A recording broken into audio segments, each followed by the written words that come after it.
That sounds fun. That sounds fun. Hi, friends. Welcome to another episode of That Sounds Fun. I'm your host, Annie F. Downs. I'm so happy to be here with you today. I'm so happy to have our guests. Y'all are going to love this episode.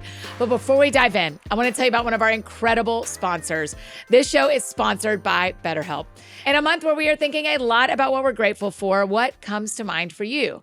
If it feels hard to come up with something, I get that. But have you thought about why? It may be that therapy is the breakthrough you need to process this year and to find moments of gratitude again. Consider giving BetterHelp a try. It is done entirely online. It's super convenient and flexible to your schedule. And getting started is so easy. You just fill out a quick questionnaire. We love a quiz. You'll be matched with a licensed therapist. Plus, you can switch therapists anytime at no extra charge. And you are sure to find the right match for you. Let's discover gratitude again with BetterHelp. Visit BetterHelp.com/thatsoundsfun today to get 10% off your first month. That's BetterHelp, HELP.com/thatsoundsfun. Today on the show, I get to talk with my friends Dallas and Amanda Jenkins, and y'all are in for a treat. Now, they've both been on the podcast. I know you love them, but who else loved the book, The Best Christmas Pageant Ever growing up? It was one of my favorites. And tomorrow it is coming to the big screen, and we get to talk about it today with Dallas, who directed the movie, and his wife, Amanda. It is like a co-dream of theirs. Oh, you're just going to love this conversation. Y'all know them and love them. You already know and love Dallas. He's the director of The Chosen. Amanda was on a few months ago, maybe a year ago now, talking about the resources around The Chosen. We'll have all their previous episodes linked below. But I'm telling you, I've gotten to see The Best Christmas Pageant Ever twice now. I cried both times I've seen this movie, cried real tears that I could not stop. You are going to love it. They've done a beautiful job with this book that we have grown up loving. Yeah, you're just going to love it. So here is my conversation with my friends, Dallas and Amanda Jenkins. That sounds fun. Dallas and Amanda Jenkins, welcome to That Sounds Fun. So glad you're here. It does sound fun. Doesn't already. it? It's already In sounding person. fun. This is of your two. You're 50% in person, 50% virtual. So well done. Yeah. Welcome back. Thank you. I'm so glad you are here. Yeah. We're so glad to be We here. love you so much. Yeah. And we're in I'm just Nashville together. And Yeah, I'm excited to spend time. I'm always like, sure, we'll do the thing. Can I just like hang out? Do I get to be with you? I know. Listen, you know, I said on Insta Story today, I was like, I'm flying back to Nashville for Amanda Jenkins, and Dallas is going to be there. Story of my It'll life. be great. It's not, no joke. Literally. Literally. Can I see my friend? Okay, talk to me. One of my favorite things about y'all is your co-workingness. When you got married, I mean, I've heard you tell that story a little bit, but you can share that again. But when you got married, did you think it would be this kind of professional partnership as it is? Did you picture that, Amanda? No, for sure no. Okay. I mean, we still can't even we can't even paint a wall together. Like if we, That's what's funny. We don't co-labor together well when it comes that's to well said. like actual, like we're doing something. Manual like labor. We have a house project or something like that. Yeah. Or even if it's like we're going to work together on one of our projects side by side, it doesn't tend to go well. Oh, We are wow. better at passing a baton than we are like you see commercials sometimes of people like painting. I always say painting a wall because I always see like commercials of couples painting walls they and look like so happy. smiling and listening to music and whatever. No, so many different opinions, so much control between the two of us that that doesn't work. We parent well together. We do marriage. We work at marriage well together. But again, it's. But for example, the stuff she does the most with the show and with the movie, any casting she has, and I've said this before, I think women have a unique kind of instinct about people in terms of personas that they can inhabit. So I'm looking for acting ability. And she's like, that person's a great actor, but they don't inhabit this person as You're well. like the vibes off. Yes. Yeah, And so yeah. that's why 95% of casting directors are women. I just think they have an intuition about the persona that's better. So she has a huge role in casting, reads scripts, watches rough cuts. She's the harshest critic that I have to deal with, and she's horrible at brainstorming. That's another reason why we don't work well together. So like I am. I imagine you're So probably are you like a maximizer? Like once you see the thing, you can make it better, but you're not at the brainstorming. No, I part. can't make it better. I can criticize she can it. criticize it. Yeah. I can just tell you like why it's not good, and then be like, it's not at all my job to make it better. Like that's your job. I'm just telling you it doesn't work. And I'm guessing you're probably a pretty good brainstormer with Yes. your team because that's how you create things. Yes. Is you throw awful things against the wall, but you go, oh wait, that part actually isn't awful. Yeah. What if it was combined with this part? She just goes, no to that. And I'm like, man, that brainstorming means Please there's stop kind of saying- it's a no but or Yeah. a yes and she's just like, Look, but please Some stop grace. saying things that aren't good. Please these- just yeah, stop. I mean, Stop. if I'm we were in a meeting, you inundated. said, please stop. We have a meeting right after this, and if you say please stop saying things that aren't good, I'm going to shrivel up and die. yeah. That's what he says. That's really good. He's like, because for me. now I'm leading teams, and so he's like, you have to learn you how can't to do shut this. down You are. people's Yeah. ideas. You know, you got to let them flourish and grow and blossom. She's like, but it's not good. And then So I'll be like, now this is me doing that. Thank you for that idea. Huh. No. Also, Yeah, we'll so- do it my way. yeah, right. No. But she's very difficult to please, which is helpful for me because it's kind of like if you can get past that, you know that it's gonna be the audience will definitely like it. Yes. Because she's hard to please in that regard. So that we do work well together on that, and then on the writing, because she does the bulk of the devotional books and the Bible studies and stuff like that, and so I'm able to sprinkle fairy dust on that sometimes or support, but for the most part, we're able to help make each other better, but we don't necessarily like sit in the pilot seats together, unless we're doing stuff like this, like Yeah. talking with you, Yeah. or if we're going to present something on stage or something like that. Yeah, I can mean, do we that. genuinely like each other too, so that Oh, yeah. that helps. But for sure, we don't pilot together. Yeah. Yeah, for sure. Yeah, that's interesting because when you were on the show last time, it was all about the written part, like the new devotional, the new Bible study that was around The Chosen season 4, right? Yeah. Correct. Mm-hmm. That is so. Okay, so then I guess my question for you, Amanda, if you can label, I'm so interested in this because then how is y'all's calling similar and how's it different? How's your calling different than Dallas's, but it's under the same umbrella of this particular work? Yeah, I mean, so my calling was to be a support to him in his career for a long time and to be a mom, Yes. full-time mom. Yes. And then this came around, and I will say it was so interesting. It was clarified in I became a writer before The Chosen. I was doing a couple things, but he had his calling really clarified in season 1, episode 4, which is the wow. miracle of the fish. Fish, yeah.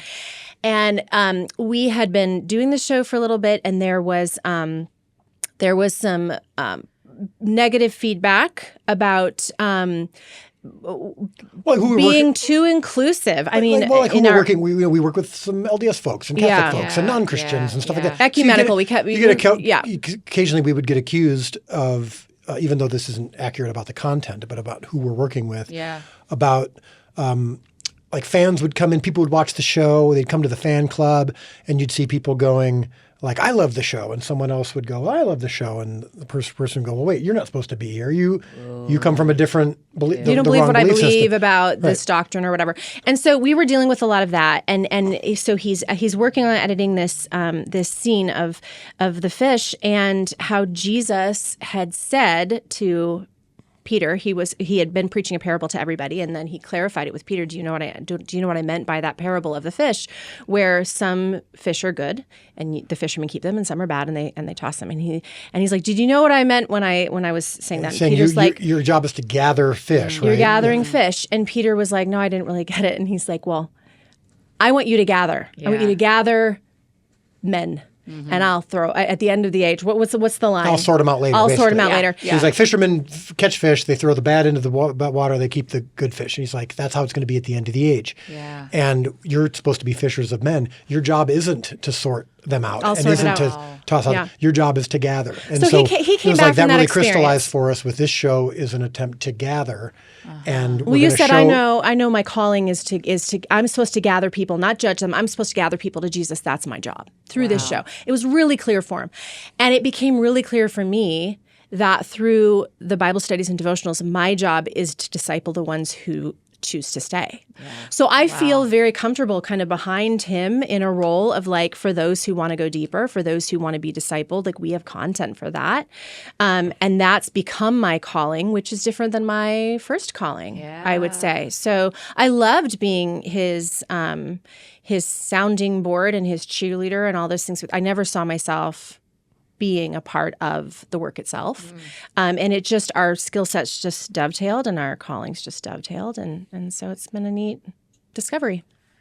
Talk for a second to the moms listening. Could you have done this when they were little? Oh, no. No. This super no. Okay. Super Yeah, no. no, there's just no time. It's super no. It's too full time. I have to have kids in school. I can't even do it when they're home for the summer and they're adults, so Yeah. I was talking with Jenny Allen a few months ago, and we were talking about me having kids. I'm not currently having kids. This is an announcement that y'all need to know about. We were just talking about in the world, were I to decide once I got married to have kids, blah, blah, blah. And she said, just know that it will change your ministry from external to internal for the foreseeable first decade or so. Well said. Absolutely. And she said, so if you and your husband choose that, you need to just recognize that's going to be a shift that your most intense discipleship is in your home for at least a decade. Yeah. And so I thought 2025 to 2035. Okay, well, that is a different thing than what I've done the last 10 years. And I think there are often my peers who are raising elementary, preschool age kids feel this loss of what they could do before and this hopelessness of, am I ever going to get to be in ministry again? Well, and there's an invisibility to what you're doing. Like you don't see the fruits of your labor as a mom for many years because you don't know if what you're doing is actually working or creating good character. Like you've got a good guess and you're getting good counsel, but you don't actually know, am I turning out a person who's going to love Jesus and who's going to be, so you don't get the immediate feedback that sometimes I think, I know that for me writing, it's like I've accomplished something, and this sold, finished, and this is check, and it's a little bit more cause and effect in that sense. So I think it's hard in that way too. I think moms do invisible work a lot of the time. My guess is there's a lot of friends listening who get the opportunity to do some version of ministry together, like y'all are doing. Y'all's is like the job, like it's also your job, not just like we volunteer at the same thing, Right. And so I think and then I'm thinking about our single friends who like y'all know me really well. Like this is fun to me. I'm like, oh, I hope I get to do this. Like I hope I hope we're going in something. Yeah. Right. And so maybe Dallas for a second, you talk to the single people. What are we looking for when we're looking for a partner who we can run with? Because you didn't plan like, well, when we do a TV show, I'm going to pick a woman who can write the discipleship materials. Right. I think it is essential that whoever you choose as your spouse, they do not have to have the same interests. They do not have to have the same calling specifically, but they do have to have the calling to be aligned with and supportive of and cheerleading towards whatever calling that is. To her credit, when we first got married, she was raised by a dad who is he knows how to do stuff, like he can fix a car, he can fix I do not know how to do things. But like she was used to stability. A dad who's like, predictability. Her vision of what dads and husbands are is stability, the 9 to 5, the very responsible. And I'm much more of an artist. I'm much more of a creative. I'm much more of my calling is towards this industry that is not stable, not secure. Not 9 to 5 for sure. For sure. So I have met couples, and I'm still speaking to the single person listening right now, who sometimes you might fall in love with someone or think someone is right for you because you have the same interests, but that's different from a calling or from a job or even a ministry, is that sometimes people just aren't built for the type of ministry or calling that it is. And they go, I've seen pastors, I've seen authors or whatever who their marriages are so strained because the spouse doesn't get that approach. She started to understand, okay, Dallas is up till 3 a.m. and that's not necessarily irresponsible. He's getting just as much sleep as my dad did. It just shifted. That's right. That's right. Sleeping in till 9 o'clock or 10 o'clock or whatever. it feels awful, it feels lazy, but yet, okay, he was really working work hard till 3 o'clock till in the 3 o'clock in the morning. morning. Yeah. So you There's see a that learning curve for with sure. just use an example of like a police officer. We were talking about earlier is a police officer has odd hours or is a job that can be dangerous. I would say it would be incumbent to marry someone who has a higher risk tolerance. Yeah. Right. And so, and if not, that you as a spouse are thinking, what do I need to adjust about myself to make our marriage more whole? Yeah. Right. The older I've gotten, the more the do we like the same thing just lowers in importance. Yes. Right? I mean, I cared a lot about being with a Georgia Bulldog when I was 22. Right. But now I'm like, well, no. Like I met someone the other day. I met a single guy the other day. And he really likes this type of food that I do not like. Right. And I was like, well, yeah, but he really, in my head, I said, that actually doesn't matter at all. He can eat that whenever he wants. You don't ever have to eat it. He really loves Jesus. Let's just stay. The main thing's the main thing. The main Annie. thing. It's okay. You don't have to eat the same restaurant he eats at for his whole life. She really does hate like baseball, for example, and I'm a baseball obsessive. Yeah. Some of those things. And so we don't watch the same sports together, of course. But it's like to your point, I know this sounds obvious, but that is so far down on the list of importance compared to can she tolerate YouTube videos being released about me and how I'm a heretic or a horrible guy or the show's crazy or some controversy or whatever, or even the YouTube videos that say I'm the greatest thing ever. And neither one of those are true. Yeah. Those are the kinds of things that maybe not everyone can identify with, but that's the kind of thing that you're looking for. Yeah. Can someone hang with, and can I learn to hang with their thing? Yeah. And if we can, it can become a really beautiful experience of refinement. Those people make those videos don't realize that you're like a ride at dawn kind of woman. They should not be messing. I'm always like, I would not mess with Dallas or Amanda Jenkins because of Amanda Jenkins. There ain't a world. Yeah. How do you have self-control? Oh, I actually really don't care about social media. Okay. That is I genuinely don't care. Yeah. I don't care about the opinions of strangers. There's one thing, it happened the other day in a different application, but there's one type of thing that drives me nuts and will get me to publicly respond, is when people are not only criticizing him, but they'll say, if Amanda saw thus and such, she wouldn't like it. Like this assumption. As if he's doing something behind your back. This assumption that I don't know, this assumption that you know me. What does Amanda think of the fact that you just said X, Y, Z? Yeah. And I'm she's like, right here. You should ask. Trust me, that's going to go really well for you. This is gonna be fun. You want to know? I'll tell you what it is. That drives me crazy. Other than that, it's really hard to get my temperature to rise, good or bad. I don't. In fact, sometimes even the good makes me uncomfortable because I never want us to lose sight of what we're doing and why. And so sometimes when the praise comes in, I'm like, meh, I don't. We don't need to worry about that. Who cares about that? Because I don't want to get us off task. And I think I find it fascinating that so many people care about the negative. If the negative were dragging down the actual work, then I can see caring about it. Right. But if it's just the noise, I'm like, you know what? You can just turn that volume down. Like you literally don't have to look at it. It's not there. It doesn't affect your life. It doesn't affect the work. So I just genuinely don't care about that. I do think I'm not super sensitive in that way about what other people think, which is a part of our pairing. That's another example, though, of a Mount Rushmore key trait. Yeah. Or a trait that belongs on the Mount Rushmore of key things in a marriage is, again, her being able to handle public criticism makes her uniquely qualified to be married to someone who does this kind of thing for a living. Yes. And so, and again, that's not always the case. Some people are like, I wouldn't be able to handle something untrue being written about me on social media or my spouse. I think the application. Our situation is so unique, but the application is to find people who share your core values. I mean, beyond Jesus, right? Jesus obviously is the non-negotiable, but then somebody who shares your rhythm and your values. I feel like I'm not I'm for some degree of risk, and so I can vibe with him. But also, I feel like he is super committed to, like, when I don't feel safe or secure or seen, he's really responsive to that. And so he's like, I know this life is crazy. You're telling me you need something. I'm going to make an adjustment. He's really responsive to that too. So that's the partnership piece of it. But I do think you have to find somebody who has those really similar values. Like you're like being so excited about work. It's hard for me to imagine you giving up your work because it's like a part of you, like it pours out of your eyeballs.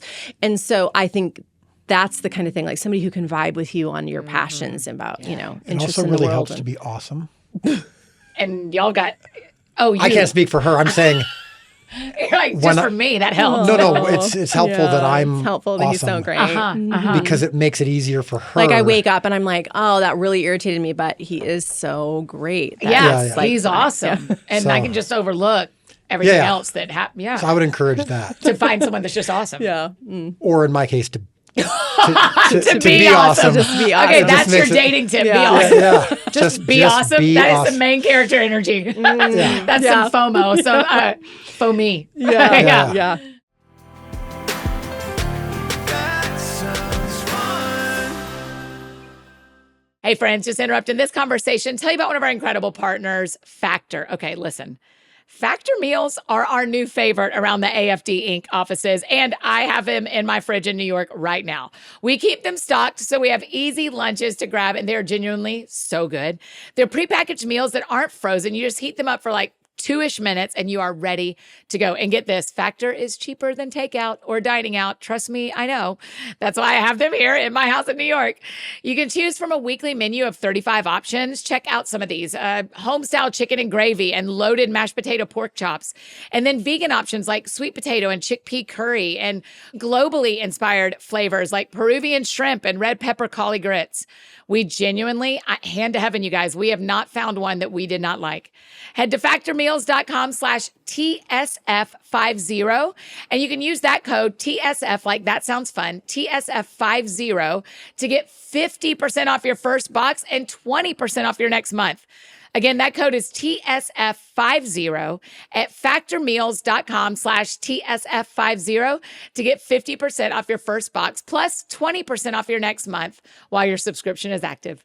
That link, pretty much every other link you could ever hope for, are in the show notes. Or remember, we'll send them to you every Friday in the AFD Weekend Review. So you can sign up for that in the show notes below as well. And another incredible partner I get to tell you about, Hiya Health.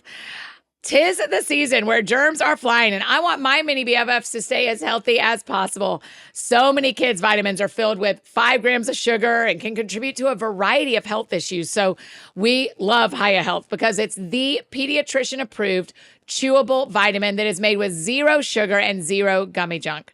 Hiya is designed for kids 2 and up and sent straight to your door, so you have one less thing you have to worry about. It also comes in these really cute glass bottles that are reusable, and your kids get to decorate them with stickers. Currently, their bottles are available in Barbie pink, which is so cute. It comes with a limited edition Barbie unboxing experience that includes a Barbie bottle and Barbie stickers. We've worked out a special deal with Hiya for their best-selling children's vitamin. Receive 50% off your first order, you guys. To claim this deal, you got to go to hiyahealth.com/thatsoundsfun. That's HIYAHEALTH.com/thatsoundsfun and get your kids the full body nourishment they need to grow into healthy adults. Okay, now back to our conversation with Dallas and Amanda. That sounds fun. Okay, let's talk about The Chosen for a second. Speaking of things you're working on together, because Dallas, one of the questions that our friends asked, Dawn asked, when The Chosen is finished, which will be 7 seasons, right? And where you're Season 5, I'm wrapping up the editing of that right now. It comes Great. out next year. And so then season 6 is what we're filming next year. Yeah. so 5 is Holy Week. Yep. 6 is the crucifixion. 7 is the resurrection. Spoiler alert. Sorry, everybody. You've read the Hate for book. you to hear how the story ends. Yeah. So what comes after? Apparently, you've announced this, and I am a bad friend that I didn't hear this announcement. But we already know what's coming after these 7. Yeah. So at our big fan event that you were at last year, Yes, Chosen I Con. loved it. Yeah. I had so much fun. Well, mostly you and Amanda Gunderson and I just Yes. rolled around everywhere. Yes. But we did a Chosen Con again this year. You were not able to come. But we announced. I cried a little, by the way. Sorry. I was a little upset about Given that. the chance, it will not happen Yeah, again. no, but we announced our Chosen Universe, what's Yeah. going to be happening over the next 5+ years or so. And so, yes, she's asking about, a lot of people are very eager. Are you going to continue the story with Yes. the Book of Acts? Yes. And so I will say this. At the end of the 7 seasons, I am taking a bit of a break. Yeah. I love Jesus. I respect love the that. Bible, but I need to take a break from Bible stuff for a moment, like Yeah. I did with my movie that we'll talk about here yeah. soon. But I'm going to tell the story of Moses. So we're going to do a 3-season wow. show called The Chosen Book of Moses. And so we get to explore a lot of the great stories that we've used as examples in our own lives, Red Sea moments, Yeah. and Manna program, and all these Oh things. my gosh, am I just going to sob the whole show? Yes. Yes, you just. You because make us the- cry in every episode of everything you do. Well, thank you. You have 100% right now between Best Christmas Pageant Ever and every episode of The Chosen. You have 100% tears for me. Oh, good to know. Well, that's going to be the key, though, is how often do you watch a Moses, like you've seen the 10 Commandments or you've seen Exodus or whatever, and I would imagine you probably of Egypt. never got emotional. Maybe Prince of Egypt a little bit, but like But it's always so big. Like it's Bible always so, projects you are know, they're rarely pointing emotional. to something big or making a And big. it's 2 hours. Yeah. right. Yeah. But And that's it. when you are in the mind and spending time with a guy who's underqualified, who was raised as a I was going to say fish out of water, but Yeah. I mean, raised as a Jewish person in an Egyptian home, as a person whose people were enslaved, who had to cover up a murder, who's living out his days comfortable, and God comes to him and speaks to him through a burning bush and tells him he's going to go do the scariest thing imaginable. And I mean, making that personal, making that authentic, making that intimate is something we're really drawn to. And the story of Moses is actually very much we draw from that a lot in our own lives because we've experienced it in our own lives, being underqualified for something that was big that was happening, or being stuck at the edge of the Red Sea waiting for the waters to part, not knowing if it's going to happen. So we love that story. And I also think it's going to be good to give cast, crew, all of us, even the audience, a little bit of a break from the disciples. And we're going to go back in time a little bit, show the connection between Moses and Jesus. Of course, Jesus was in many ways the new Moses, the better than Moses. Moses turned the water to blood. Jesus turned the water to wine. All these great things. So we're going to really explore that. It's rich. Once that's done, that'll be 3 seasons. Then yes, we have a project that we're calling The Way of the Chosen, and that's the Book of Acts. Because they referred to it as the way. The birth of the early church was known as the way. And so it's called The Way of the Chosen, and we will pick up the story, take you to the birth of the early church. And animated starts soon, right? I mean, Chosen, animated The Chosen Adventures is a project we've been working on for 2 years now. Yeah. And developing even longer than that, and that comes out early next year. Yeah. So, and then I'm going to New York, Lake Placid, Yeah. to film an episode with Bear Grylls, I did see you say this. The Chosen in the Wild. What are you doing? And isn't he making Jonathan do it too? Yes. Yeah. So We've there's had Jesus a few in the more. wild. We've had a handful of others do it as well. They've already all filmed, and they are like eager to see Dallas I feel like you're going to experience do this. great. Well, I'm a rugged indoorsman. So you need to understand that about me. So this right now, this is how I like to converse. This is as much An plant hood air-conditioned you like room. There's walls. There's not wind, dust, anything like but that. no. So He I'm is- really not an outdoorsman. No, He that's is it. fearless. I'm not scared of things, and I'm physical. I'm willing Yeah, to climb. I'm yeah. willing to jump. Not willing to set up camp for the night. Not willing. Well, Eat if he forces me to. So eat I things so off want the him to ground. have to eat things off the ground. Yeah, I would love that. Yeah, she pulled love Bear that. Grylls aside backstage. at She's Chosen like, Con. kick his butt. And he goes, no, the wild's tough. I'm there to support. She's like, no. No, you don't understand. How many His days is butt. it? We're so excited. I think it's like it's like a 24-hour period. It's like one day. Okay. I don't know exactly yet. I So you can just start the clock and be like, I only got to do this for 23 and a half more hours. yeah. So Yeah, that's part I'll of it, hang. I'll too. do it. I understand the assignment, but it's not my jam. But anyway, The Chosen in the Wild is another show that we're doing with Bear Grylls that allows some of the actors and myself to not only experience challenges, but to talk deeper about the characters in the show, to talk deeper about the purpose of the show and what God's doing in our lives. So it's like Andy Downs' podcast, but out in the wilderness. Yeah, things you're not getting. I'm also a On the road. rugged indoors woman, so this is about it. At Chosen Con, people were worried that Jonathan was in the hospital. Oh, that's so funny. Yeah, he that a couldn't rumor? make it. Yes. No, he had another project that was overseas. He was filming overseas, yeah, overseas and yeah. couldn't get out of it, and so a rumor started spreading that He he sent was. a greeting and everything. I don't Yeah. know where that Well, it came was before he sent the greeting, Yeah. but people were like, the rumor started to spread that, yeah. Do you ever worry? Fake news. Yeah. Do you ever worry about what people put on him? He worries about it for sure. yeah. And so honestly, my job sometimes, and I'm not saying this in a condescending way, is sometimes therapist. Because Yes, I would imagine. I'll tell you this quick story. Season 1, we're filming episode 6, which is the lowering of the man through the roof, right? So impressed you remember this. This is it is Numbers. what I've been doing for the, Like, you're fair. yes. But I also have 32 episodes that have been out. You've had what, 300 and it's like, yeah. Oh, That Sounds Fun? Yeah. 900. No, yeah, exactly. It's fine. Yeah. Yeah. So Who's it's counting? a little easier for me to remember episode titles than Fair, for you. fair. But anyway, it's the first time in the show that Jesus preaches. So I don't know if you remember the scene, but they're in the streets of Capernaum at Zebedee's house, and a crowd starts to gather because he's teaching, and so he's teaching around the table. People start showing up at the window, and so then of course there's so many people that someone has to get lowered through the roof to see Jesus. And so it was Jonathan's first time as Jesus preaching. And when he showed up, he was clearly glitched. He was clearly like a little bit just down and wasn't quite as gregarious with me as he normally is. A lot of times we kind of tease each other because the work is so serious. Sometimes you just have to screw around and make fun of stuff. Mm-hmm. He wasn't really cooperating with that. And then we start to film, and the first take, he starts pulling me aside. And I'm kind of in a rush, and I'm kind of blowing him off a little bit. Yeah. And he just stops me and says, I need you to understand how difficult this is. Oh, wow. And so when an actor tells you that, you go, okay, you know what? I wish I was this empathetic with my wife sometimes. But with Jonathan, I'm like, okay, something's off. Yeah. So I pull him aside, and I go, what's up? And he gets emotional. Yeah. And he's like, I don't feel worthy to preach as Jesus. Like, there's 100 people here. We had 100 extras all standing around.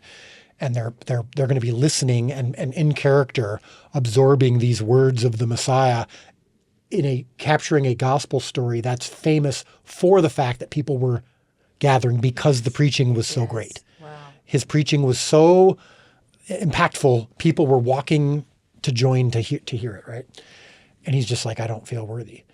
And I was able to kind of instantly say, oh gosh, welcome to none of us here are worthy. I'm not worthy to do this. I'd been living with it a little longer than he had been because I'd had actually experienced the calling. For him, it's he got a phone call from me going, you want to put the sandals on again? Because we'd done short films before and vignettes before together. And I said, we're going to do a show. And so I had plenty of time to kind of wrestle with what this was going to look like and what was going to happen. Mm-hmm. And he's an actor playing a role, and it started to really hit him. Mm-hmm. People are seeing me as Jesus. And so again, that's a long answer to your question, but it really is he wears that weight, and it's gotten a little easier as time has gone on for him to make sense of it because he's now able to. He has ways of bearing the weight. Yeah, I would say. He's also able to articulate now the difference between Jesus and Jonathan, and of course he says all the time, he's like, in order to play the role, I empty myself of who I am. As much as possible, but all I can ultimately do is bring my own humanity to it. Yeah. And so, it's a heavy weight for everybody. I think of even just some of the other actors, who are representing Matthew and Thomas and little James, people who in some countries they're icons and saints because they planted churches there, they birthed the church there. Yes. And these people these actors who are now changing people's lives all over the world, and you go. Some of them who aren't believers aren't fully aware of what's going on. Right. Well, and Jonathan, one recently, because he is maybe is more aware, but one recently shared with me the feeling of not only is it a weight to play it on the screen, it is also what if I disappoint people in my real life? IRL, right. And so to both things, to Jonathan of I don't feel worthy to say these words, or in that situation, I feel like I'm going to fail the fans. I'm like, you will. You're not worthy. You will fail. Yeah. Let's fast forward to that. And just embrace the fact that we're all. There are so many times where Dallas has had to say to fans, I'm not even a pastor, let alone, this God figure over this thing, because sometimes people just keep putting you up and up and up, and you're like, no, let's just fast forward to the part where I disappoint you. Yeah. And I do something that could full on get me canceled. Yeah. Because like, Right. I it's just such a strange thing to be thrust into. And so they definitely are feeling Well, we decided that. early on from the beginning of this project, when it came to the actors, when it came to the crew, when it came to myself, I was always like, we're not going to have a religious litmus test for who's qualified to work on this show. Now, the content I have to control as a believer, because you don't want outside influences on the content. Yes. But if the crew, the people who are willing to get this show to the world, this content to the world, are welcome. And so I said, with our social media, like, we're just going to say right off the bat, from the beginning, 5 years ago, I released a video going, all right, here's where we stand biblically. Here's who I am. Here's where I stand theologically. But I'm just telling you now, like, I am a sinful, flawed human being. I will not bet 1,000 when it comes to this project, and certainly not in my personal life and on social media. You will hear me sometimes say things you don't like or you disagree with or whatever. I'm just telling you now, that's going to happen. Yes. And the actors are going to post things politically that you don't agree with, or they're going to say a And you're bad mad word. because it's this character you love. I don't even want to give an example because I don't want to accidentally do something I don't know. Yeah. But they do something, and then you go, well, that's not how I wanted And our act Jonah to be, or whatever. The cast will say, they'll get a direct message saying, how dare you post that? You're working on a Jesus show, or you are representing this godly character. And some of them are like, I don't even know what you mean. I don't even know what was offensive about that. I took a role. I'm a normal person. Yeah. And so that piece, we just, from the beginning, gave ourselves and cast and crew the permission to be flawed, sinful human beings.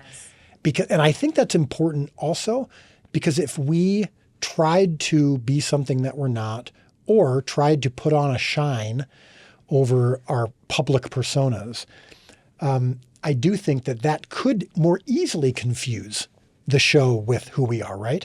If you start to see me, because you never see my mistakes, you never see my humanity, you just see the creator of The Chosen, it can almost start to confuse the two and go, he's inspired by God, he's this holy, he's like a holy man who's been granted this prophetic word. And I'm like, we post on our social media all the time, screwing around on set. Of course, the actors acting out other things. Yes. The difference, and the point is to go, there is a difference between the character and the person. And you need to know that for spiritual reasons, not just pressure on the cast reasons. You need to recognize that we understand the difference between the Bible and the show, Jonathan and Jesus, Dallas and God. Like, there is a big difference, and we're going to remind you of that frequently. Yeah. And that's one of the things about your show too. Sorry to be hijacking it, but like one of the reasons why your show is so appealing and why so many people have been impacted by it is because you are not putting on airs. You are not you're not trying to be authentic or trying to show it. You are just in many ways you've removed some of the things that a lot of podcasts put on. Who you are when the camera comes on is who you are when the camera is not on, for better or for worse, and just both. So when I listen to your podcast, people just take a breath. They're like, yeah, okay, good. We can relax because Annie's relaxed and Annie's comfortable in her own brokenness before God. So we can be too. That's right. Thank you. That's very kind of both of you. As you're thinking of casting Moses, I feel like you have some things you've learned about putting a person in a role like that. Yeah. Sure. Right. A little easier though with Moses than Jesus. Certainly. Jonathan will uphill. never not be Jesus to somebody. I mean, that guy is stuck with that for actual ever. Yeah. But Amanda, will you talk a little bit about why Moses and how the Red Sea story has mattered so much to you? I mean, that is where God had me laser focused for years in Exodus, and it started with actually going into this new job, i.e. the wilderness, with no money and no plan. And he really had to do so much work on me in particular because I'm the one that pays the bills. I'm the one that likes the planning and the steadiness. And so he really had to work on my heart. And there was some other contributing factors at the time. I talked about this on our first time, which I'm sure there's many listening right now who don't remember this, but we were coming off of a big career failure. Yes. So my movie had totally bombed. I ended up resigning from my full-time job to pursue what was happening with the Chosen. There was also things going on at the church. It's a well-known story of the church that I was It part of. was a messy. Let's move on. Yeah, a lot of mess. But anyway, my point is, so anyway, we were we're doing this relying thing. on this little short film Yeah. that I did on my friend's farm in Illinois as like the launching of a potential show, but no money, no real plan. With 4 kids and Yeah. no, we were going in not only with no salary but no medical insurance, all the things you think about, obviously. And I was so willing to follow. You just need to provide the money and the job, and then I'll go. Happy to go, Lord. And you mean follow the Lord, not necessarily. follow But she's the saying, Lord. I'll happily follow as long as you have as long stability. as you give us, As long as right. the Lord gives us the stability. And he was like, the phrase I remember in my head was, no, I'm going to need you to go without a net. I'm asking you to go without a net. And he had me in this thing of like, so the picture was we're walking into the wilderness. And the only comfort in that is his presence. Right. Because they were there for 40 years. So Right. I thought we are here we go. embarking. It didn't mean it was going to work. It meant you are going and you're just going to follow me every day. And what we saw was this manna of like, we immediately, upon having no money and no plan, had medical crisis after medical crisis. And within 6 months, it was over $100,000 of bills. And we watched those get paid. We did not miss a mortgage We payment. were in one of those health share, those We did Christian health shares, companies. and we would get notes from other people. So not only were bills being paid, we were getting encouragement from the family of God. It was a day by day experience of God in the wilderness. And so I became just like, I She was came up with laser the term- focused. I continued to be laser focused. This is where we lived we were in the wilderness. And you came up with the term, the manna program. Yeah, We're on the manna program. Every is what day it is. hands out. Manna program. Yeah. Every day hands out. And Jesus, or the Father had actually said to the Israelites, don't store up. There was Don't extra to hold gather. generous- That's when they got. I'll make it I'll rot make in it your rot. tent. He wanted them to be hand out Yeah. every morning. So we did What that. is that book, Amanda? Yeah, I think Okay. it's coming. Okay, I As need soon as it I to can breathe and sleep for a minute, Yeah. that'll come. But I got so comfortable in that space because the manna program is pretty sweet. Yeah. Then he started really pressing me towards. This was before it all worked. We were doing kind of day by day, and all of a sudden he started pressing on me to study what happened to the Israelites when they finally got to the Promised Land and how they scattered to the wind. They, in prosperity, in success, when they finally, you would think, could just take a breath and praise God, and they rebelled, they sinned, they credited themselves, they blamed each other. Whatever it was, they did everything wrong once they got into the Promised Land. And I just started getting this heavy weight of like, watch yourself in success. Wow. And so I kind of knew the show was going to work before we saw that it was going to work. Wow. Because God was warning me. And so that's why. I mean, that's She we're kept like, saying, I think God's warning us of success. I'm like, that'd be nice. take that. Received. Yeah. Yeah. I will take those Best slings, kind of warning. those slings and arrows. Sure.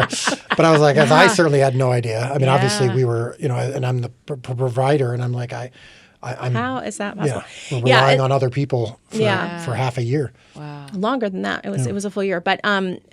But so that's why. I mean, that's why I'm so passionate about it now, because I just feel like the journey that they embarked on is similar to the journey that we've embarked on. I see myself in them, in their rebellion, in their blame, in their grumbling, in their foolishness. I'm such an Israelite. It's embarrassing, and yet I'm so thankful for them, because there but by the grace of God go I, and only with the grace of God will I go. So yeah, I think there's no other story for us to tell. I think he's really put us into a space where he's like, there's no other story for you guys to tell at this point. Well, this and is the- very clearly the next thing. The other phrase that she came up with, besides Manna Program, was Red Sea moments, which is what we've experienced so many times. And you and I were talking about this off the air of how not only does God sometimes allow us to have trials or to have confusions or to, what we say, be at the edge of the Red Sea where there's nothing left other than a miracle to get you out of this.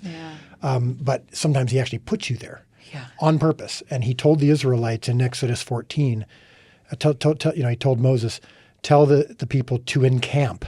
He said it 3 times, encamp, as in set up at the edge of the Red Sea. You're going to be trapped in. There's nothing but desert in front of you and sea behind you, and the Egyptians are coming for you. Which just and build your tents. Not for nothing. Like hang out there for a while. It's not that they kind of were like on a hike and then they landed there and he's like in camp here. He gave them the coordinates. If you read, that is a geographical location in that passage where he's like, go here. And it was a trap. It was go to the trap. He instructed them where to go. And so that idea of like, I'm going to put you here, you're going to settle in, you will have no way out, so that when the seas part, you know it's me. Yeah. And so we've kind of gotten into a space of like the worse that things get, which they get rough a lot, which is obviously God reminding us we're not in control and that he is. We are much quicker now to go, oh, okay, this is it. There's no way forward. Woo. And so then what do you do though? So then what do you do when there's no, you just go, well, I guess we watch. You wait. Okay. And waiting can be this long or it can be forever. And I'm really, really bad at the waiting. But I am better at recognizing the need for the wait. Isn't that like a good baby step? Like, I need to wait now. I'm doing it terribly. It's but the that's rejoice in your sufferings of like, I don't know if I can rejoice, but I can appreciate. But I can quote that Bible verse. That's it. Right now. And that's a step. That's a step. But there's that piece too of whether it's telling Moses to strike the rock, telling the Israelites to go to these specific coordinates, asking for food at the feeding of the 5,000 because he needed 5 loaves and 2 fish in order to be multiplied. When he raised Lazarus from the dead, he could have just had the stone while he was at it just roll away on its own. The Gospels record, he said, I need people to go roll away the stone, remove his grave clothes. Yes. Like he still has us participate in this, and in fact demands that we do certain things. Typically, the things we don't need him for, like we can roll the stone away ourselves, we can unwrap the grave clothes ourselves, we can make 5 loaves and 2 fish, we can hit a rock, but there is that point where you've done all those things, and it's not. That's where, okay. This could very well be a Red Sea moment because I actually have done all the things that I'm good at and that God called me to do. Yeah. And now there's nothing left. So we got to wait and be quiet, as it also says in Exodus 14. I do want to say also, though, too, sometimes coming from this place of like, and then we waited and the seas parted and it was amazing. Not every story ends that way. Right. And so we really challenge each other to like, we are genuinely not assuming results. I do feel like I've gotten to a place in my life where I'm no longer assuming that A plus B equals C, because sometimes God is lining something up for something way down the line that you don't know yet. And it's not a prosperity thing. It's not a worldly success thing. It's a know me. I want you to know me. And so I'm putting you in this place and you're going through this piece of suffering, or you're chronically ill, which is the one that we're going through right now with a kid, or whatever it is. It's not about, I don't like the whole notion of like, so do your part and then he's going to feed 5,000. For sure going to get, That is an assumption that you have to stop short of, because he's in this moment. Yeah. He's at the Red Sea with me. If he ends up showing us a different path out and it's not through the waters, that's going to be as much of an experience with him that he intended and cultivated and created as anything else. So to stop getting to the place where we, especially with you guys who are dreamers, I'm not a dreamer, I'm a soldier. So I don't struggle with this as much. But the idea of having a dream and needing to see it fulfilled is likely the thing you have to die to. Yeah. Right? Like it's because sometimes those coalesce, but sometimes they don't. And it's not just having the dream that means I'm going to get the dream. It's just a matter of when. It's not that. It's where's God in it with you? And that's the reward, which is we're not so results focused.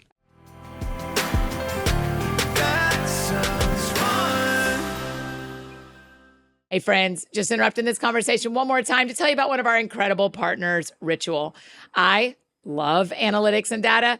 They help tell us a story. So that's why I appreciate that Ritual conducted a university-led human clinical trial for their Essential for Women 18 Plus multivitamin. I was really curious to hear the results because I love their multivitamin. Get this, it increased vitamin D levels by 43% and omega-3 DHA levels by 41% in just 12 weeks. You love to hear it. You just take 2 capsules a day of their Essential for Women 18 Plus multivitamin, which has 9 key nutrients.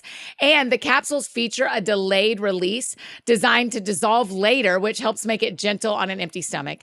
You know I love the minty essence in every bottle because it keeps things fresh and fun and helps when taking your vitamins. Ritual's Essential for Women is USP verified, so you know you can trust what you're putting in your body.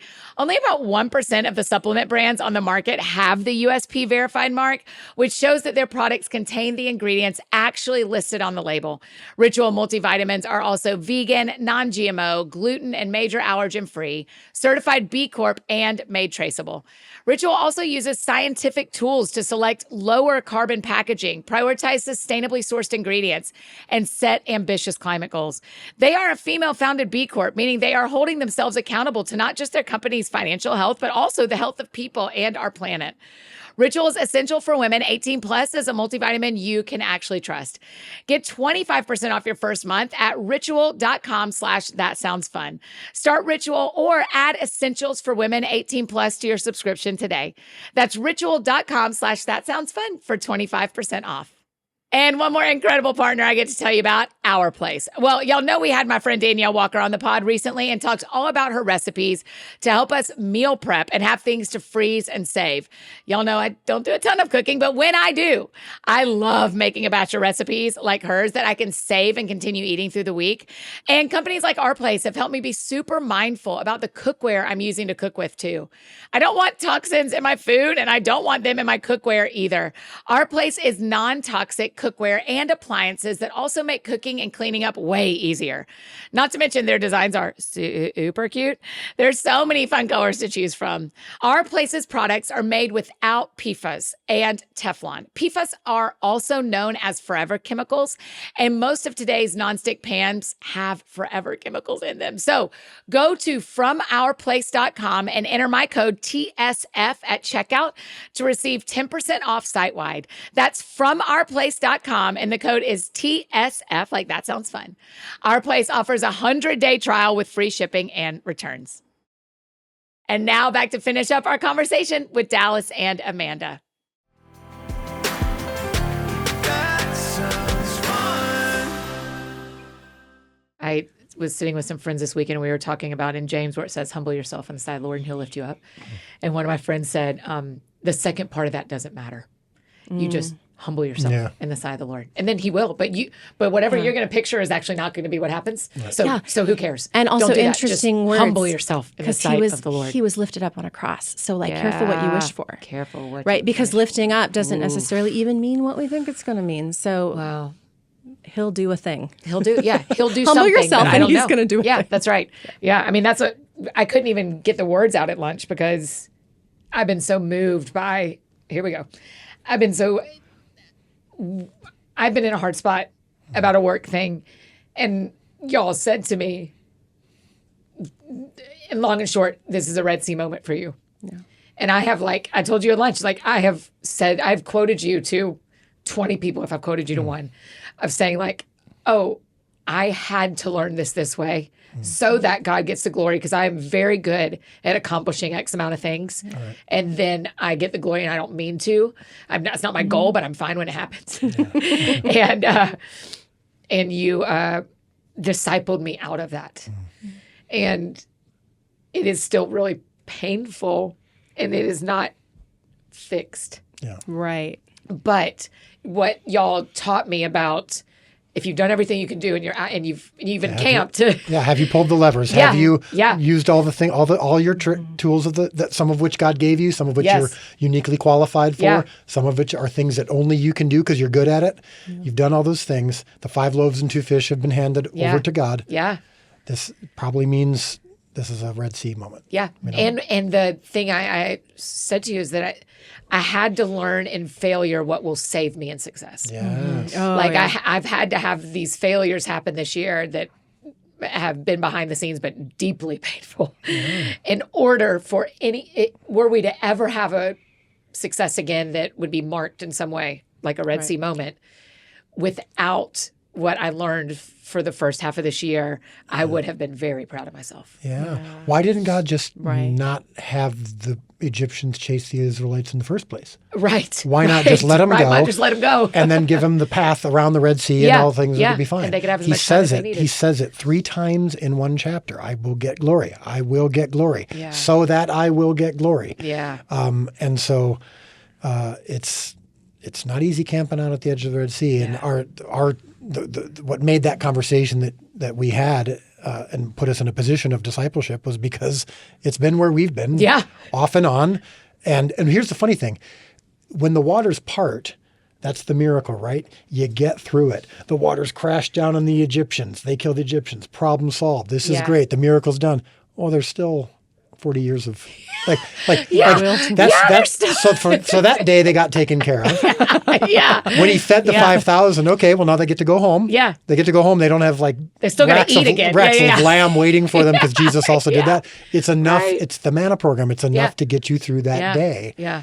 And I think as we've seen with The Chosen and as we've seen with Best Christmas Pageant Ever, and that even the story of that movie and how that came about has been a story of God just like putting us in this position of like, can you believe I'm good even when you don't have the thing that... Why did y'all pick to do that movie? I don't know this answer. Because I love that book. What made you decide to make it into a movie? I was reading it to our kids 20 years ago. So Amanda gets it at a Pottery Barn for $3. This is like she always talks about how she used to go to Pottery Barn not to buy anything. I would literally go in just to play with my kids. I was like one of We those didn't have people. money to- couches. I didn't have any money. Yeah. I'd sit on a couch. They'd play. I'd sip my iced tea, and it was win-win in Yes. my. Yes. And then as you're walking out, you're like, none of this pleased me. We couldn't buy anything today, Not my good today. man. They're all But too they- small. But they did Too have small. a little grab and go at the counter, and Yeah. I had read it growing up, and I loved it. And I was like, oh my gosh, I love this story. $3. I could do $3. And I didn't remember a whole lot about it. But here's what's funny about this story, this book, is it's been read in public schools for decades. Yes. So I read it as a student and a teacher. Yeah. So that's why when she handed it to me and I'm like, oh yeah, that's right. I remember this. But I didn't remember everything about it. And that's why when I started reading, first thing is I'm laughing. It's very funny. It's very whimsical, very witty. I'm like, man, this is really smart and funny. I didn't remember that. And then there's all these like Jesus breadcrumbs. Yeah. And it's like a Jesus story. And I'm going, I don't remember this being so overt. I don't remember this Yeah. so overt because and again, not because the story faded in my mind. It's because I'd read it as a kid, but because I read it at public school, I never would have guessed, right? Yeah. But it's just so good that it doesn't matter to the mainstream. So anyway, I keep reading. I get to the last chapter, and I am weeping. Like, I can't read. Bless. I'm literally like, Like ugly cry. oh my gosh, ugly cry. And Amanda's like, give me the book. Let me, And my kids are just like, why is Because they were Dad? so little at the time. So she starts They were just reading. She confused. starts weeping. I've now Can't do it. recovered, so I take it back. So the Christmas Wow. tradition became, we're going to read this to our kids, and we're going to pass it back and forth. And at one point, our oldest got old enough to be like, just give me the book. Oh my gosh. And he's so like, I now can do he's this. reading it. Yeah. And so the story of these 6 of the worst kids in the history of the world from the wrong side of the tracks, scandalous. No one wants them around because they're mean and they're tough and they're and they show up at church because they've heard their snacks at church. And of course, that's how you start to realize like they're in poverty, they don't have parents around. And so they show up in church to get snacks and they announce the Christmas pageant that they've been doing every year for decades. And it's the perfect, pristine Christmas pageant.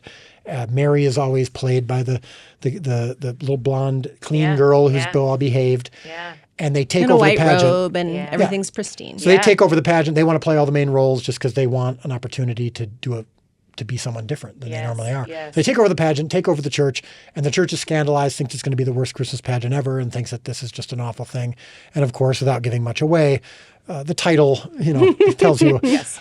They teach the church a little bit because of their outsider status, because of the fact that they are in poverty. They are actually closer to the truth of the gospel story and the birth of Jesus. And they didn't know the story. And so you get to actually see the story that's so taken for granted by the church gets retold to these kids. And they're asking all these questions. They ask great questions. Yeah. Oh Wait a my minute. How gosh. they wrapped them up and put them in a box, and why didn't they, the innkeeper couldn't find a room for a pregnant woman, So they're asking all these questions and the church people are going, oh, interesting. I haven't thought of that before. So anyway, I get to the end of the book and I'm like, I have to make this movie. I was born to make this movie. The combination of heart. And that's 20 years ago. Oh yeah. So the combination of heart and humor is my style. I really love that. I'm a huge Christmas nut. You know, it's my favorite time of year, of course. And It's a Wonderful Life, my favorite movie of all time. Oh, wow. I'm a huge just Christmas guy. And kids. I mean, I love troubled kids. A lot of our volunteer work has been with either troubled kids. I'm an adoptive parent. You know, we have, I say I'm an adoptive parent. We are adoptive parents. All right. I knew what you meant. And there's a lot of adoption. You also birthed the baby. Yeah. But so I just got it. Yeah. And so I knew that I needed to tell this story. So I Google who has the rights to this book. Turns out it's this group of guys that knew the author. And so call them up and I'm like, I have to make this movie. My name's Dallas Jenkins. I'm telling them who I am. I tell them why the story meant so much. It's like, well, that's really great. We love the passion, but it's already set up at a major studio and there's a big director already attached to it. And so it's already, the train has left the station basically. Wow. So every year I would check to see if the movie's been made yet. Just on Deadline or something. Yeah. On online. And then I would check in with them. I'm like, so what's the latest? And hey, you know, I mean, he became a gnat, I would say, to those guys. Yeah. And here's what I also did. I put in my calendar on my phone and my computer 3 words, pray for pageant. And it would come up once a week. Once a week, Dallas? You were praying this once a week? Yeah. So once a week, it would pop up and I would go, God, you know, I care about your will and whatever you want is good, but please, I have to make this movie. Don't let anyone. Don't let anyone else make this movie. You know that I just felt so like it was so much a part of me. And when people would interview me, like for the industry or whatever, and they'd go, so what's the project you really want to make? Every time I'd be like, Best Christmas Pageant Ever, Best Christmas Pageant Ever. It's a story I'm born to make. So I would check in every few years. Nothing was happening with it. And then about 5 years ago, I had an opening. The studio didn't renew the rights. And the owners are like considering me and I'm meeting with them and I'm sending them videos. It felt like some momentum. Yeah. Yeah. And they're really considering it.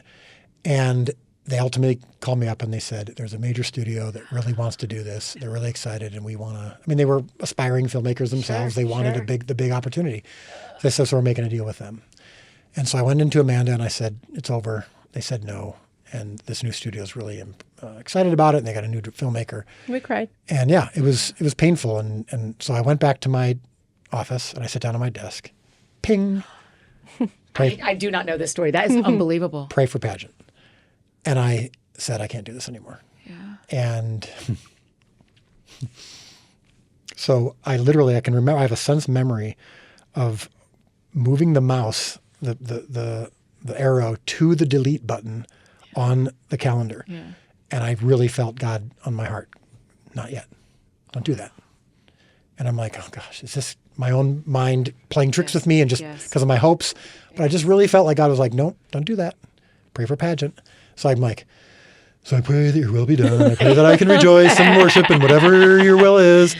But, but I was like, I was not in it. Yeah. Amanda walks in and she's like, I was praying and I was crying, kind of, really upset with the Lord and just praying. And he just told me, just really put on my heart, like, this isn't over. And I'm like, don't tell me that. Like, it's only gonna, and I'm like, well, it's funny because I feel like I wasn't supposed to delete this calendar reminder I just got. So fast forward another year and a half. I text them again. I'm like, so just checking in. How's it going? It's my time for my annual bugging of you. And he goes, funny, you should check in. He goes, just a week ago, the studio forgot to renew the rights. Dallas. And we're starting to get a little frustrated. And he goes, so then the next day my mom calls me. She's in her 70s at the time. And his mom says, have you heard of the show called The Chosen? And he goes, oh, that's funny. The creator of the show is always bugging me to try to get the rights to Christmas Pageant. And she goes, you better give him the rights. He's the only one who can make this movie. What are you, crazy? This is the guy who did The Chosen. He has to make this. And the guy's like, well, I have to listen to my mom. So I, watched your show and it's great. Let's talk. And so we ended up getting the rights to this book that I'd been chasing for so long because of The Chosen. And even this conversation that I'm having with you is in many ways like something we could never have imagined that I'm talking about. Like you've watched. Yeah. I hope you liked it. Dallas, dear everyone, let me tell you what I did. I sent Dallas and Amanda a video of me sobbing Yes. at the end of the movie. I could not even get my words out. I was crying so hard. Yeah. So Yes. it is. I mean, we get to see it again tonight. I cannot wait. Yeah. It is the book is wonderful. Yeah. It is a better retelling of the book than I would have ever imagined. Oh, I mean, Oh, well, that means everything. But The book is great, but it is a better retelling. the author's daughter, actually, the author is no longer with us, but she reached out and sent me this text about it. And she just said, my mom would be so proud and so excited. I was just like, oh, this is so great. Because for 20 years, I've been like picturing this amazing story. And so we got a chance to finally make it. It was the one project that we would have agreed to do in between seasons of The Chosen because it's obviously very, very busy. It means I had to leave again to go to Canada to shoot this thing. it was a rough year. That was part of what Getting made it it a done. rough year was getting it done and, with our kids at home and stuff. But I ultimately got to make the movie that I wanted to make. And here's what's really cool about it is, tomorrow, November 8th, Yes, right? yes, Friday, yes. it launches. And it's actually had I think some early screenings have started today. Yeah. But from a major Hollywood studio, didn't mess with the content, didn't water it down so that it wasn't Jesus-y. Right. It's coming out as a standard Christmas classic Yes. with trailers and advertisements, and the cast have been on normal media hits and all this kind of stuff. Yeah. And I'm saying that just because it's like, for this story to be given to the world, we've used the term Trojan horse in some ways because it's like, you think of it as this big, you see the big wooden horse and you don't realize that this is actually so much more than just a regular Christmas movie. Yes. And so God put us in that place for so long. But when I think back on it, I'm like, if I would have had the rights to this 10 years ago, it probably never would have happened because I had no clout as a filmmaker. Yeah. By the time I was able to do this movie, everyone was like, we'd love to make a Dallas Yeah, Jenkins people movie. are wondering what Dallas Jenkins because is of doing it, next. because of The Chosen, Yes. right? And I'll never forget that moment of like, I can't encamp at the edge of the Red Sea any longer. Yeah. I can't pray anymore. And God just was like, not yet. And so it was such a grace on His part to do it. And so this is a story that when you say that your question was, I know you ask these questions and then we end up answering really long. Great. No, But I love it. but the why you like, I've read this book. Why did you choose this one? I couldn't not choose it. It was just there was a match. me. Yeah, it was a match of me with a story.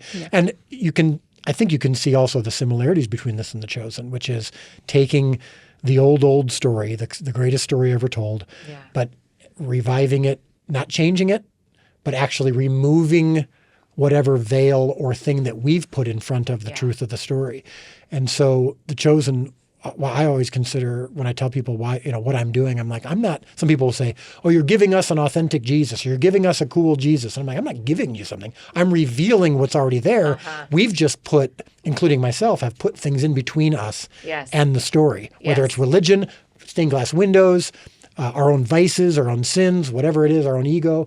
And The Best Christmas Pageant Ever is about these outsiders kind of discovering and retelling the story, but in a more authentic way, and how everyone kind of goes, okay, I'd heard this, but I hadn't really seen it. Yeah. And that's what we're trying and to do. overtly in the film, there's a line about how Jesus came for kids like this. Yes. Jesus came for the least of these. Yes. And what I love about the film too is that the kids don't ultimately have to get themselves cleaned up in order to do the thing. They came as they were. Yes. They were accepted They as didn't they know were. they didn't think to change how they dressed. Yeah. And so Yeah. not only are you like telling the story of Christmas in a pretty overt way, but there's also this beautiful picture of what the gospel actually is, that it's come as you are, and you don't have to get cleaned up first. A poor outcast might actually be a better choice to play Mary than I'm not going to tell everybody the line at the end that I can't repeat without sobbing. But there's a line at the end about Mary that you're like, Do